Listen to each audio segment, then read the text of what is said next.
Students, today we are going to study about surface chemistry and catalysis, which you could have already studied in your UG. So in this unit, we are going to elaborately see about the mechanisms and applications regarding the surface chemistry and catalysis. Students, in this slide we are going to see about the introduction behind the surface chemistry. We know very well it is the study of chemical phenomenon that occur at the interface of two surfaces, and those two surfaces are said to be adsorbent and adsorbate.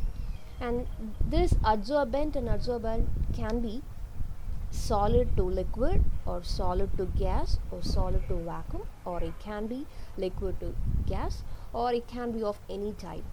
And we know that some applications of surface chemistry are known as surface engineering too, and there are various phenomena taking place on the surface of the substance, and out of them some are given below, that is adsorption, heterogeneous catalysis, corrosion, crystallization, etc.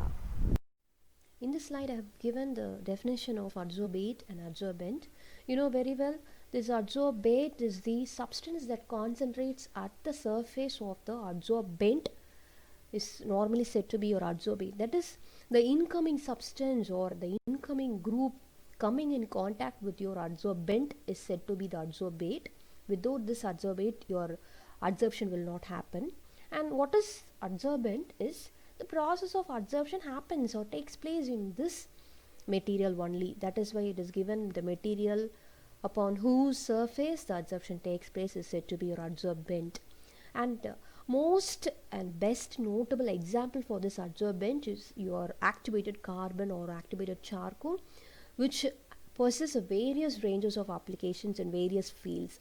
And below some 3 points I have given, that is specific characters of your adsorbent I have mentioned. That is, adsorbent or usually you in the form of spherical pellets or rods or moldings that have a very good hydrodynamic diameters ranging from 0.5 millimeter to 10 nanometer, and they possess some good properties like high abrasion resistance, high thermal resistance, and small pore diameters, which enables or which results in higher exposed surface area. Hence automatically the rate of adsorption will be enhanced. Next is the adsorbents possess a very distinct pore size, which enables fast transport of the gaseous vapors. In the previous slide we saw about the adsorbate and adsorbent and about the specific characters of adsorbent. In this slide I have mentioned only about the activated carbon, since it possesses a very great applications in various fields.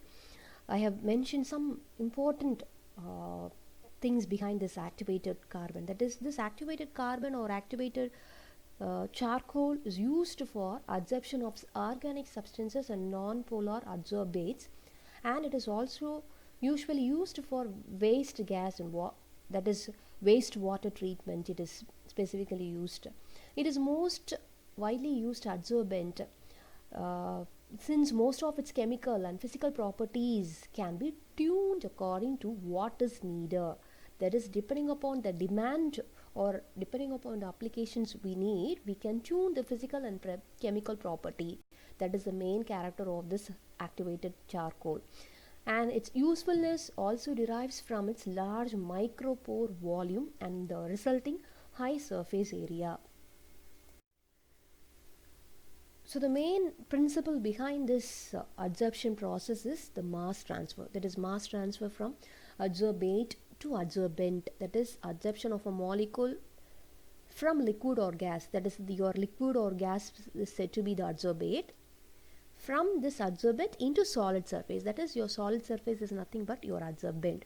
And this activated carbon is manufactured in such a way as to produce extremely high porous carbon particles whose internal surface area will be very large.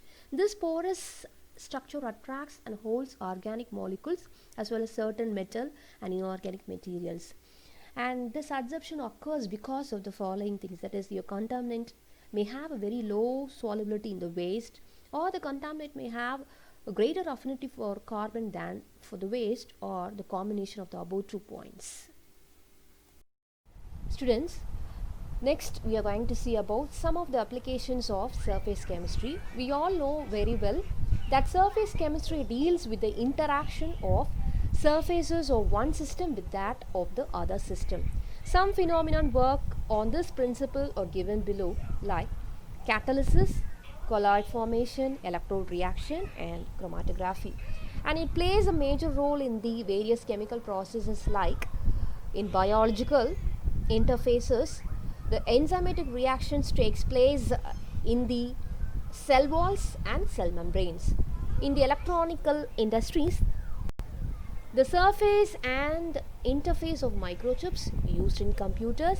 In automobile exhaust, the heterogeneous catalysis found its application in catalytic converter for cleaning emission.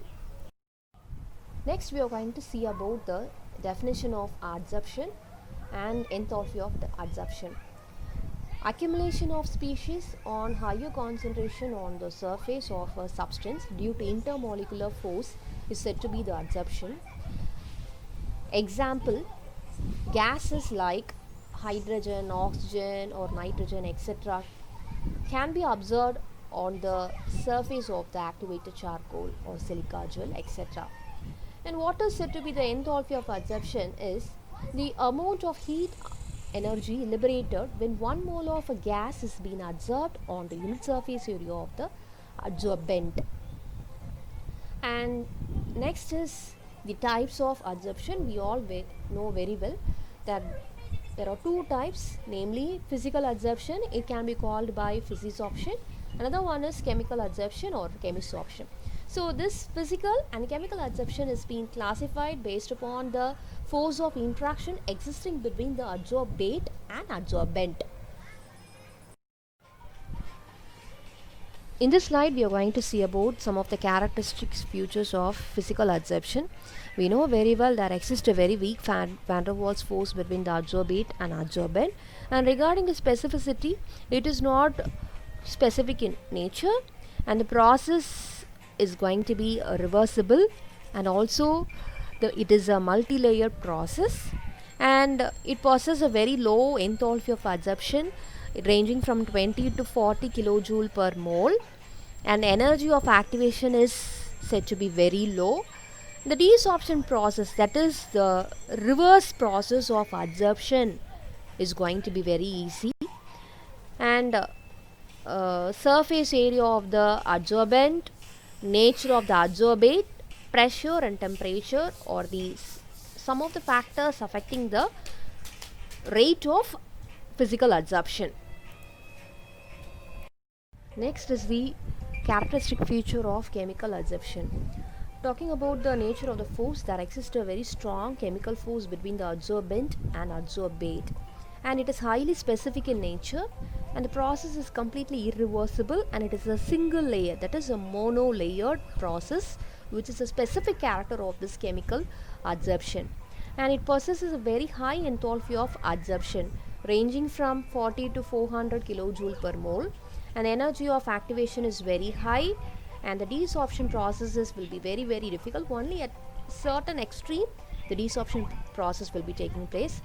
And surface area of adsorbent, nature of the adsorbate, and temperature are some of the factors affecting the rate of chemical adsorption.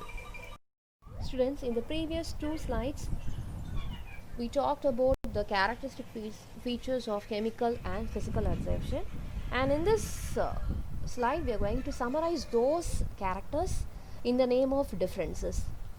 In the physical adsorption, as we said, there exists a very weak van der Waals force, and in chemical adsorption there exists a very strong chemical covalent bonds between adsorbent and adsorbate. And regarding the specificity, it is non-specific in nature. At low temperatures maximum, all gas molecules shows this type of adsorption.